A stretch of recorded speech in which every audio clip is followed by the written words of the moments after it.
Hi, good evening, students. So today we'll see allotropic forms of phosphorus. So yesterday we have seen up to ammonia 3.1.4 வரைக்கும் பார்த்துருப்போம். Ammonia வரைக்கும் தான். அதுக்கப்புறம் portions நமக்கு கிடையாது reduced சிலபஸில். So 3.1.7 allotropic forms of phosphorus. So இந்த P block எலமெண்ட்ஸில் நம்ம நெக்ஸ்ட் எலமெண்ட் என்னென்னா phosphorus.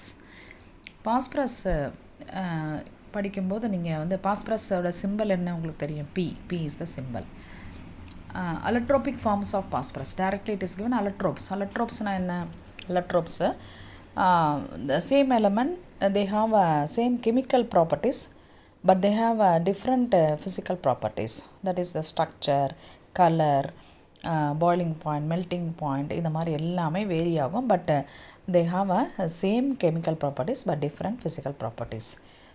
So phosphorus exists in several allotropic modification. அப்படி கொடுத்துருக்காங்க பாரு. Say they exist in white phosphorus, red phosphorus, black phosphorus. They are the most common phosphorus allotropic forms of phosphorus. So in the second paragraph it is given white phosphorus ஓட characters. So white phosphorus when it is in a fresh இருந்துன்னு வச்சுங்க, so it is colorless, hence it is called as white phosphorus. Then it become pale yellow. So due to the formation of layer of red phosphorus upon standing, so மேலே மட்டும் என்ன ஆகிடும்? பேல் எல்லோவாக மாறுது because it is converted into red phosphorus layer form ஆகுது. Hence it is white phosphorus is otherwise is also known as yellow phosphorus. Now this is poisonous in nature and has a garlic smell. Garlicனா என்ன? பூண்டு smell, பூண்டு வாசனை மாதிரி அடிக்கும். அந்த smell வந்து ஒரு இரிட்டேட்டிங் ஸ்மெல்லாக இருக்கும். So it glows in the dark due to the oxidation which is called as phosphorescence. Phosphorescenceனா என்ன? நீங்கள் வந்து ஃபிசிக்ஸில் படிச்சிருப்பீங்க, சின்டிலேஷன் அந்த மாதிரி. பாஸ்போரன்ஸ்னால் என்ன? நின்று ஒளிர்தல்னு தமிழில் சொல்லுவாங்க. ஈவன் இந்த டார்க்லேயே நீங்கள் வந்து அந்த கிளிட்டர் ஆகும், that it will glitter in the dark due to the oxidation. So this we can see in the கிளாக்லலாம் பார்க்கலாம். கிளாக்கில் வந்து டயலில் வந்து இந்த numbers are coated with phosphorus, so that even in the night time also we can visible the time. So இந்த கிளாக்கில் பார்க்கலாம். அப்புறம் வந்து அந்த சின்ன சின்ன ஐடில்லாம் செய்வாங்க, அதாவது மாதா மாதிரி, மாதா வேளாங்கண்ணி மாதா அதெல்லாம் பார்த்திங்கன்னா நிறைய அந்த பாஸ்பரஸ் கோட்டிங்கில் கொடுத்துருப்பாங்க. So phosphorescence that property, that is phosphorescence. Then it's ignition temperature. இக்னிஷன்னா எரிதல் வெப்பநிலை. Ignition temperature is low, so it undergo spontaneous combustion in air. Combustionனா எரியுது. அப்போ என்ன செய்யும்? ஏரில் வந்து it readily catches fire and it spontaneously burn in air. So கம்பஷன்னா எரிதல். So at room temperature itself it undergo combustion and give P2O3 phosphorus, P2O5 phosphorus pentoxide. So these are the properties of the white phosphorus. White phosphorus is colorless but it is pale yellow due to the formation of red phosphorus. It is also known as hence it is also known as yellow phosphorus. It is poisonous in nature and the smell is garlic smell and it glows in the dark due to the oxidation. That phenomena is known as phosphorescence. That ignition temperature is very low, hence it undergo combustion at room temperature itself give P2O5 phosphorus pentoxide. Then white phosphorus converted into red phosphorus by heating it to 420 degrees Celsius heat பண்ணும்போது white phosphorus red phosphorus மாறும் in the absence of air and light. Now this is not poisonous கிடையாது. It does not show phosphorescence என்ற property இதுக்கு கிடையாது. It does not ignite at low temperature எரியாது. Then red phosphorus can be converted into back in white phosphorus by boiling it in an inert atmosphere and condensing the vapors under water. அதாவது red பாஸ்பரஸை மறுபடியும் white பாஸ்பரஸாக மாற்றலாம், heat பண்ணி boil பண்ணி இந்த inert atmosphere. Inert அட்மாஸ்பியர்னா helium, neon, argon அந்த மாதிரி ஒரு அட்மாஸ்பியரில் இட் இஸ் கண்டென்ஸ் ஆகி அந்த வேப்பர்ஸை கண்டென்ஸ் பண்ணினா you will get red phosphorus is converted into white phosphorus. So these are the differences that this question may be asked. The differentiate white phosphorus and red phosphorus. You can split it into two points. It is poisonous It is not poisonous, and it shows phosphorescence. It doesn't show phosphorescence. The ignition temperature is low. It won't ignite at low temperature. So இது மாதிரி பாயிண்ட்ஸை வந்து நீங்கள் பிரிச்சுக்கிட்டு white பாஸ்பரஸ்க்கும் red பாஸ்பரஸ்க்கும் உள்ள டிஃப்ரென்ஸை படிச்சுட்டுங்க. Then, so now the structure of phosphorus. So it has a layer structure. Layer மாதிரி structure இருக்குது. அதனால் இது வந்து it acts as a semiconductor. செமிகண்டக்டர்னால் என்னென்னு தெரியும் உங்களுக்கு. The 4 atoms that phosphorus has a polymeric structure. Polymeric structureனா என்ன? அதாவது நிறைய ஆட்டம் அப்படியே கம்பைன்ட் ஆகி லாங் செயினாக ஃபார்ம் பண்ணிகிட்டே இருக்கும். That is called as n number of atoms combines. That is called as polymeric structure with the chain of P4 linked tetrahedrally. P4 linked. P4னா ஒரு phosphorus 4 பாஸ்பரஸோட டெட்ராஹெட்ரல் ஷேப் பாஸ்பரஸோட டெட்ராஹெட்ரல் ஷேப் அந்த பிக்சரில் கொடுத்துருக்காங்க பாருங்கள். அந்த மாதிரி டெட்ராஹெட்ரலாக அப்படியே 4 பாஸ்பரஸ் அப்படியே long chain like structure form பண்ணோம். ஸோ இதில் பார்த்தீங்கன்னா அந்த பி சிங்கிள் பாண்ட் பி, அதாவது பி சிங்கிள் பாண்ட் பிக்கும் பாஸ்பரஸ்க்கு இடையில் single covalent bond is more stable. whereas in the case of nitrogen நீங்கள் பார்த்துருப்பீங்க n triple bond n ன்னு பார்த்துருப்போம். But here p triple bond p na it is less stable. Hence it exists in a polymeric structure, 4 phosphorus linked together tetrahedrally. So tetrahedrally this is the structure of red phosphorus. Then we'll see the phosphorus properties. Properties பார்க்கும்போது phosphorus is highly reactive. So first it reacts with the oxygen ஓட எப்படி react பண்ணுது. Yellow phosphorus readily catches fire. It give a white dense fumes. Phosphorus pentoxide கொடுக்குது.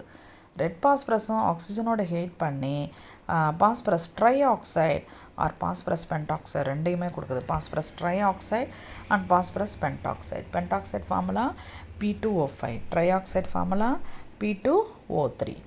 Okay children, next one, properties. You can see the equation here. P4 plus 3O2 gives P4O6 ன்னு கொடுத்துருப்பாங்க.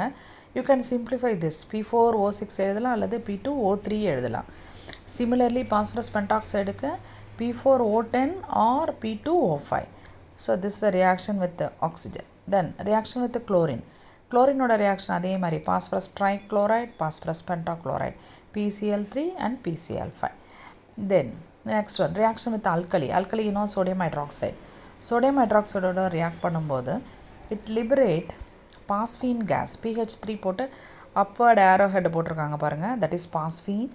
Then sodium hypophosphite. என்ன கிடைக்குது? sodium hypophosphite. Now this phosphorus act as a reducing agent. அது reducing agent அது act பண்ணுது. Then the reaction with nitric acid. Phosphorus treated with concentrated nitric acid and it form orthophosphoric acid. So it is carried out in presence of iodine crystal. Iodine crystal is used as a catalyst here. Orthophosphoric acid formula H3PO4 plus NO2 plus H2O. So nitric acid ஓட என்ன கொடுக்குது?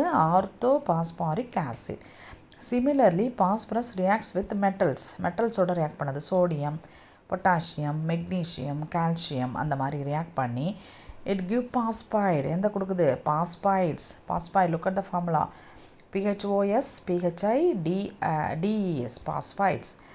So now look at the equation. P4 plus Mg gives Mg3P2, magnesium phosphide, calcium ஓட calcium phosphide, then sodium ஓட sodium phosphide. Now what are the uses of phosphorus? The red phosphorus is used in the matchboxes. matchboxல சைடில் இருக்கும் பாருங்க, அது வந்து red phosphorus. அதே மாதிரி அந்த டிப்பில் இருக்கிறது எல்லாமே phosphorus. It is also use for the production of certain alloys. Phosphor bronze என்ற அலாய் ப்ரிப்பரேஷனில் it is very much useful. Okay children, the next one 3.1.9 நமக்கு வந்து ரெடியூஸ்டு சிலபஸில் இது கிடையாது. திஸ் டாபிக் அண்டால் கிடையாதுமா நமக்கு. ஓகே சில்ட்ரன், தென் பாஸ்வீன்லாம் கிடையாதுடா. Next 3.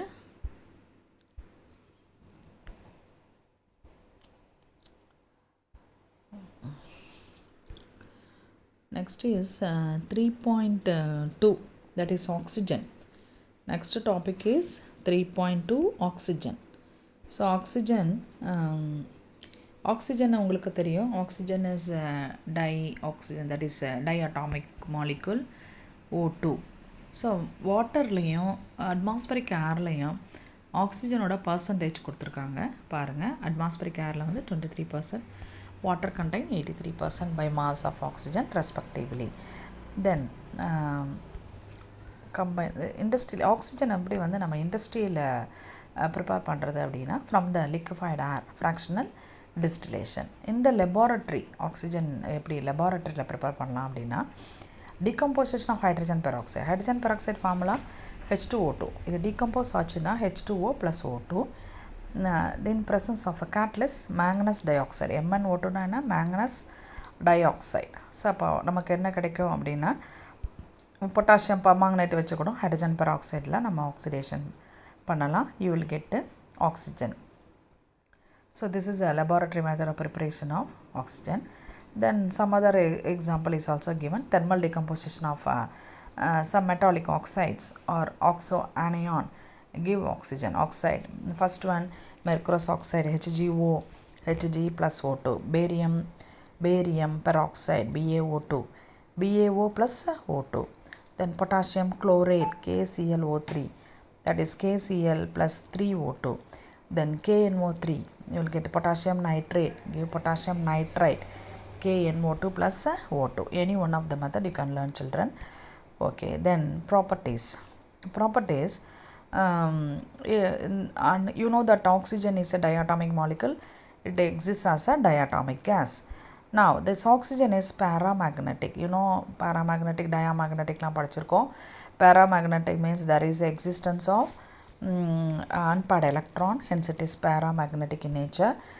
Then oxygen also form a strong hydrogen bond. Now the oxygen exists in two allotropic form. One is dioxygen, that is a normal oxygen O2, and ozone, that is called as trioxygen O3 formula. These are the two allotropic form of oxygen. Then although negligible amount of ozone வந்து sea லெவலில் வந்து பார்த்திங்கன்னா Appar atmospheric ஏரில் வந்து கொஞ்சம் தான் exist ஆகுது ultra violet ரேடியேஷனில். ஓசோனை வந்து நம்ம எப்படி வந்து ப்ரிப்பேர் பண்ணுறது அப்படின்னா by the passing electrical discharge through oxygen. ஆக்சிஜனில் வந்து எலக்ட்ரிக்கல் டிஸ்சார்ஜ் பாஸ் பண்ணும்போது you will get oxygen converted into ஓசோனை ஃபார்ம் ஆகுது. ஸோ த எலக்ட்ரிக் டிஸ்சார்ஜோட வோல்டேஜ் என்ன அப்படி potential differences 20,000 voltage and 10% of oxygen is converted into ozone, and a mixture is known as ozonized oxygen, that is called as ozonized oxygen. Then pure ozone is obtained as a pale blue gas by the fractional distillation of liquefied ozonized oxygen. Ozonized oxygen liquefy பண்ணி அதை fractional distillation பண்ணும்போது you will get a pure ozone. It is a pale blue gas. It is a pale blue gas. The equation is given. O2 என்ன ஆகுது atomic oxygen மாறுது. Then O2 plus atomic oxygen gives ozone O3. So the structure, that is என்ன கொடுத்துருக்காங்க இந்த இடத்துல resonance structure of ozone கொடுத்துருக்காங்க பாருங்கள். Oxygen வந்து 3 oxygen, one is double bonded.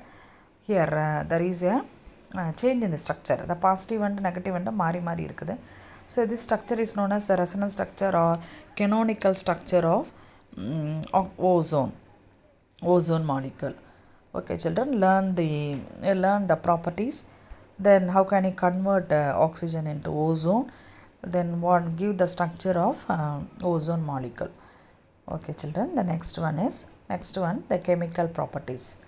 So chemical properties, it has ozone, ரெண்டுமே oxygen ஓசோனுக்கும் chemical properties differ ஆகும். Oxygen என்ன செய்யுது, combines with metal non-metal combine பண்ணி ஆக்சைடை ஃபார்ம் பண்ணோம். அதே மாதிரி எஸ் பிளாக் எலமெண்ட்ஸோடைய ஆக்சிஜன் வந்து கம்பைன் பண்ணி, அதாவது எஸ் பிளாக் எலமெண்ட்ஸில் யூ கேன் சி என்னென்ன பார்ப்போம், லித்தியம் சோடியம் பொட்டாசியம் ருபீடியம் எல்லாத்தோடையும் ஆக்சிஜன் ரியாக்ட் பண்ணி ஆக்சைட்ஸை ஃபார்ம் பண்ணோம், பெராக்சைட்ஸை ஃபார்ம் பண்ணோம். அதே மாதிரி இந்த less reactive metal also reacts with oxygen at in a powdered form, finely powdered form, and then they will react exothermically with oxygen at room temperature. But a lump of metal is unaffected under some condition. அதாவது powder ஃபார்மில் இருக்கும்போது it can easily react with oxygen, the metals. But பெரிய piece, அதாவது பெரிய பெரிய metal வந்து huge பீசஸாக இருந்ததுன்னா it is unaffected under some condition. The finely divided metals are known as pyroboric, and when set the powder on fire, heat is liberated during a reaction. So பைரோபோரிக்னா என்ன அப்படின்னா பார்த்திங்கன்னா, இப்போ வந்து மெக்னீஷியம்லாம் வந்து அப்படியே என்ன சொல்லுவாங்க, மெக்னீஷியம் அதெல்லாம் ரொம்ப ஃபைனி பவுடராக இருக்கும். So it is use for ignition பர்பஸ்க்கு யூஸ் பண்ணுவாங்க. ஸோ அந்த பவுடருக்கு பேர் என்னென்னா pyrophoric in nature. Okay children. Then ozone. But whereas the ozone chemical properties பார்த்திங்கன்னா, ozone is a powerful oxidizing agent and it reacts with many substances under condition. அப்போ oxygen வந்து அதனோட ரியாக்ட் பண்ணாது. It oxidizes potassium iodide to iodine. This reaction is used for the estimation of ozone. ஓசோனை வந்து கண்டுபிடிக்கிறதுக்கு estimation of ozone. எப்படி நம்ம ஓசோனோட அமௌண்ட்டை calculate பண்ணுறது, எப்படி நம்ம வந்து estimation of ferrous sulphate, estimation of FASலாம் பார்க்குறோம் இல்லையா, அந்த மாதிரி ஓசோனுடைய அமௌண்ட்டை எஸ்டிமேட் பண்ணுறதுக்கு this reaction is very much useful. O3 + Ki + H2O gives KOH + O2 + I2. Ozone is used for the oxidation of organic compound. அதே மாதிரி in acidic solution ozone oxidizing power of ஃப்ளூரினை விட அதிகமாக இருக்கும் then atomic oxygen. The rate of decomposition of ozone என்ன ஆகுதுன்னா, alkaline சொல்யூஷனில் வந்து அது வந்து டிகம்போஸ் ஆகாது. Then what are the uses of oxygen? Oxygen is the essential component. நம்மளுக்கு தெரியும், எல்லா லிவிங் ஆர்கனிசமும் உயிர் வாழறதுக்கு நமக்கு oxygen is very important. Then it is used in welding, oxyacetylene welding பர்பஸ்லாம் பார்த்திங்கன்னா that flame is oxyacetylene flame. அதாவது நீங்கள் பார்ப்பீங்க, அந்த கேட்டு செய்யும்போது ஜன்னல்லாம் செய்கிறாங்க பாருங்கள், அந்த இரும்பு துண்டெல்லாம் வெட்டி ஒட்டுறதுக்கு, அதுதான் that is called as welding purpose. That gas used is known as oxyacetylene flame. Then liquid oxygen is used as a fuel in rockets. So these are the uses of oxygen. Okay children, today I will stop up to this. Tomorrow we will see what are the next one is 3.2.2 is also included, that is allotropic form of sulfur இருக்குது. அது நம்ம will see in the next class. Okay children, thank you. Okay ma, thank you.